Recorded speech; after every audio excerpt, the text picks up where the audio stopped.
40 years ago today, the Teton Dam failed, causing a massive wall of water to roar down the canyon, taking out anything and anyone in its path. Many people lost their homes, and sadly, 11 people died. People from all across the United States came to the aid of those who lost everything. Tonight, the untold story about a group of people who dealt with the aftermath of the destruction.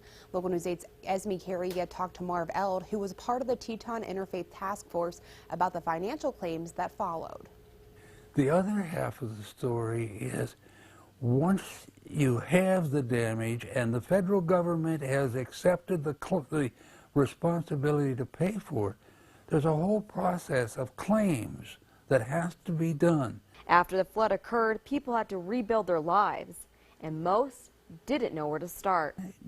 No one is in a position to give an inventory of their homes just off the cuff, and there's not people prepared to do it. The water had destroyed everything in its path, and whatever was left still standing was heavily damaged. Yeah, you know, really, in the long run, the money was there from the government to prepare for proven damage. Homeowners and renters had to file financial claims, but most didn't know how to do that. We, as an interfaith task force, organized and trained teams, and we worked particularly for the first 6 months just doing the claims for the Bureau of Land Management. Marv Eld, who was part of the Teton Interfaith Task Force, recounts what happened after the claims were filed.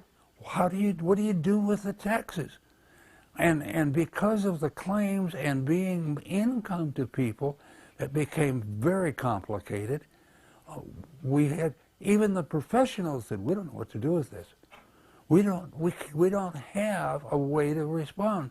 So H&R Block said, we can't do your taxes if you were in the flood. Eld took a year off work to help and was recognized for his efforts. Today he looks back on his awards and remembers all the volunteers. It's all of those hundreds of people from all over the United States that I want them to be remembered for what they did.